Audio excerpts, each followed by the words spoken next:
7 दिन और चल जाता ऑपरेशन सिंदूर तो आज हम आजाद होते। बलोच नेता ने पीएम मोदी को खुला खत लिखा है। तो वहीं क्या बलूचिस्तान को अब चाइना ने मान्यता दे दी है। जियोपॉलिटिक्स में इस वक्त बहुत कुछ चल रहा है, हमेशा की तरह जानने को मिलेगा बहुत कुछ। आइए जानते हैं इन खबरों को विस्तार से। ऑपरेशन सिंदूर के दौरान जब भारत पाकिस्तान में तांडव मचा रहा था, तब भारत के अलावा पूरी दुनिया में अगर सबसे अधिक कोई और खुश था तो वो था बलूचिस्तान। बलूचिस्तान की जनता ने ऑपरेशन सिंदूर के दौरान भारत का जमकर समर्थन किया। अब बलूचिस्तान के लोगों को भारत से उम्मीद है कि बलूचिस्तान की आजादी, ये हम नहीं कह रहे हैं कि यह कहना है बलूचिस्तान के मानवाधिकार कार्यकर्ता पत्रकार बलूच देशभक्त मीर यार बलोच का। मीर यार ने प्रधानमंत्री मोदी को एक ओपन लेटर लिखा है। इसमें उन्होंने पाकिस्तान की पोल खोल दी है, साथ ही बलूचिस्तान में हो रही पाकिस्तानी जिहादी सेना की ओर से तानाशाही का भी जिक्र किया है। सबसे पहले इस चीज को जाने की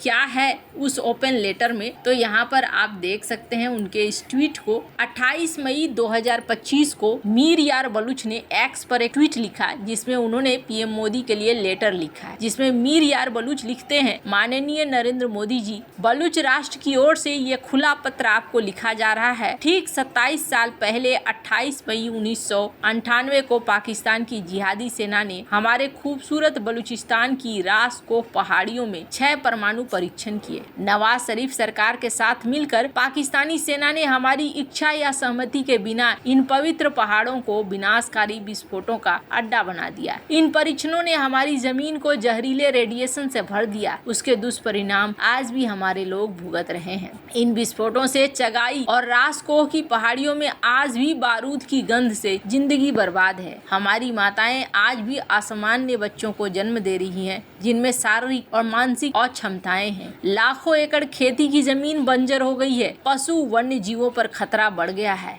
हमारी प्राकृतिक सुंदरता को खूब नुकसान हुआ। आज फ्री बलूचिस्तान मूवमेंट और बलूच लोग इन परीक्षणों के खिलाफ विरोध में खड़े हैं। हम अंतर्राष्ट्रीय समुदाय से अपील करते हैं कि पाकिस्तान के खतरनाक परमाणु हथियारों को जब्त किया जाए, ताकि हमारी जमीन को और विनाश से बचाया जा सके। पाकिस्तान की सेना और आईएसआई की जिहादी मानसिकता ने बलूचिस्तान के खनिज संसाधनों, सोना, चांदी, तांबा, गैस, तेल, संगमरमर, यूरेनियम को लूटा है। इनका इस्तेमाल वो अपनी कमजोर अर्थव्यवस्था को संभालने और भारत और अफगानिस्तान के खिलाफ आतंकी संगठनों को फंड करने में करते हैं। हाल ही में पाकिस्तान के प्रधानमंत्री की ईरान यात्रा, जहां उन्होंने ईरान के परमाणु हथियारों के नीति का समर्थन किया, इन्होंने हमें और चिंतित कर दिया है। अगर ईरान भी परमाणु हथियार हासिल कर लेता है तो ये दुनिया की शांति के लिए बड़ा खतरा होगा। पाकिस्तान ने बलूचिस्तान में 77 सालों से नरसंहार किया है। लाखों बलूच शहीद हुए हैं और करीब 50,000 लोग गुप्त यातना शिविरों में बंद हैं। 2017 में पाकिस्तान के सीनेटर फरतुल्ला बाबर ने खुलासा किया था कि बलूचिस्तान में ग्वांतानामो बे जैसे 45 यातना शिविर हैं। आज इनकी संख्या हजारों में है। चीन की मदद से पाकिस्तान ने बलूचिस्तान को एक विशाल जेल में बदल दिया है। ग्वादर, ओरमारा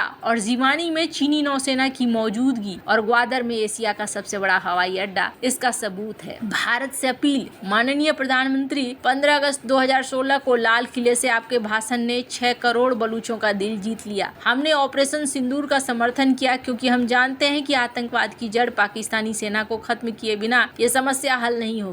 अगर ऑपरेशन सिंदूर एक हफ्ते और चलता तो आज बलूचिस्तान एक स्वतंत्र देश के रूप में भारत और विश्व समुदाय से बात कर रहा होता। हम चाहते हैं कि भारत बलूचिस्तान में दूतावास खोले और हमारे संयुक्त राष्ट्रीय और अंतर्राष्ट्रीय हितों की रक्षा के लिए संवाद स्थापित करे। हम बलूच, पश्तून, सिंधु देश पाकिस्तान के अत्याचारों से त्रस्त हैं। हम भारत के साथ मिलकर इस आतंकी केंद्र को खत्म करना चाहते हैं। आपकी सेना ने जिस अंदाज में पहलगाम आतंकी के हमले का बदला लिया है, इतिहास में स्वर्णिम अक्षरों से लिखा जाएगा। हम आशा करते हैं कि ऑपरेशन सिंदूर फिर से शुरू होगा। बलूचिस्तान, सिंधु देश, गिलगिट, कश्मीर के लोगों के साथ मिलकर हम आजादी को हासिल करेंगे। ये लेटर आपने देखा जो लिखा गया है पीएम मोदी को। इसके बाद और भी कई तरह की चीजें देखने को मिली है जो बलूचिस्तान की तरफ से भारत के लिए आ रही है। अब इसी बीच एक और चीज देखने को मिल रहा है, और वो क्या देखने को मिल रहा है कि चाइना, इसने पूरी पलटी मार दी है और पूरी जरूरी पलटी मारते हुए चाइना ने एक बड़ा डिसीजन लिया है और डिसीजन ये रहा है कि अब ये डायरेक्ट बात कर रहे हैं बलूचों से। सीपेक प्रोजेक्ट को बचाने के लिए चीन ने बलूच विद्रोहियों से सीधी बातचीत शुरू करने का फैसला किया है। रिपोर्ट के मुताबिक चीन अब बलूचिस्तान में अपने निवेश को सुरक्षित करने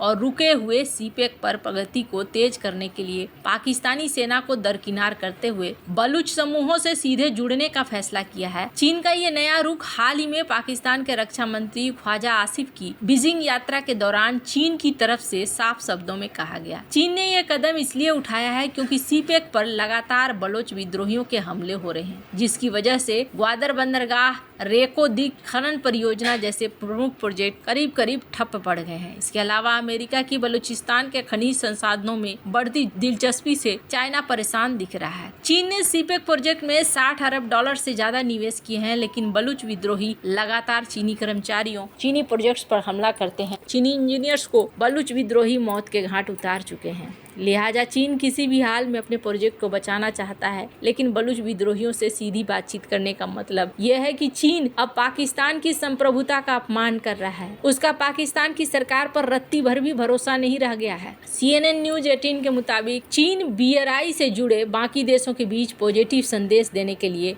बलूच विद्रोहियों से सीधे बात करना चाहता है। चीन एक दशक से ज्यादा समय से संघर्ष कर रहा है, अब मानता है बलूचिस्तान के असली संरक्षण बलूची लोग हैं। चीन का ये रुख बताता है कि वो अब पाकिस्तान की सेना पर निर्भर रहने के बजाय खुद बात करें। कई रिपोर्ट्स में कहा गया कि बलूचिस्तान के ज्यादातर इलाकों से पाकिस्तान की सेना का कंट्रोल खत्म हो चुका है। सीपेक प्रोजेक्ट गंभीर खतरे में है, इसलिए चीन अब सीधे अपने प्रोजेक्ट्स को बचाने के लिए मैदान में उतर आया है। बलूच विद्रोहियों ने सैकड़ों पाकिस्तानी सेना जवानों की हत्या की है और पाकिस्तान की सेना ने हजारों बलूच मौत के घाट उतारा है। ये सिलसिला सालों से चल रहा है, इसलिए चीन चाहता है कि वो सीधे बलोच समूहों से बातचीत कर उनके साथ सहयोग बढ़ाए ताकि परियोजनाएं सुरक्षित रहें और निवेश की प्रक्रिया तेज हो। हालांकि बलूच समूहों में चीन के इस प्रस्ताव को लेकर गहरा शक है। 2019 में भी दुबई में इस तरह की गुप्त वार्ता का आयोजन किया गया था, जो फेल हो गया था। बलूच समूहों में चीन से सीधी बातचीत को लेकर गहरे मतभेद हैं। कुछ समूह बातचीत के पक्ष में है, जबकि कुछ चीन के इरादों पर शक बताते हुए बातचीत का विरोध कर रहे हैं। बलूचों की मांग बलूचिस्तान की स्वायत्तता और सीपेक से होने वाली कमाई में बलूचिस्तान का हिस्सा लेने पर है। आपको बता दें, अनुमान है कि बलूचिस्तान में करीब 6 ट्रिलियन डॉलर के खनिज संसाधन छिपे हो सकते हैं, जिनमें तांबा, सोना और लिथियम जैसे महत्वपूर्ण तत्व शामिल हैं। ये खनिज चीन के ग्रीन टेक्नोलॉजी और इलेक्ट्रिक वाहन उद्योग के लिए बेहद जरूरी है। सीधे बलूच समूहों को बातचीत करने से चीन को अपनी आपूर्ति श्रृंखला को सुरक्षित करने में मदद मिलेगी, साथ ही प्रशासनिक बाधाओं से बचते हुए वो इन खनिजों का दीर्घकालीन दोहन भी कर सकेगा। अब भारत को सोचने की बात है कि भारत क्या करेगा। भारत के लिए बहुत ज्यादा जरूरी है कि बलूचिस्तान को साथ लेकर चले। अगर बलूचिस्तान को साथ लेकर चलेगा भारत, तो भारत आगे इन चीजों का इस्तेमाल कर सकता है और अभी जो चाइना ने भारत के ऊपर एक तरीके से एक्सपोर्ट पे बैन लगाना शुरू किया है, उसे भी हल कर सकता है। और ये बहुत ज्यादा जरूरी है कि भारत इस दिशा में ध्यान दे। इस तरह के कई ऐसे खनिज हैं जो बलूचिस्तान में आसानी से प्राप्त हो सकते हैं और बलूचिस्तान भारत के ऑटो सेक्टर को बढ़ावा दे सकता है। ऐसे में बलूचिस्तान में कहीं बाजी मार न ले जाए चाइना। वैसे आपको क्या लगता है, इन सब मामले में आपकी क्या राय है, कमेंट कर जरूर बताएं। जल्द मिलते हैं अगले वीडियो में नई खबर के साथ।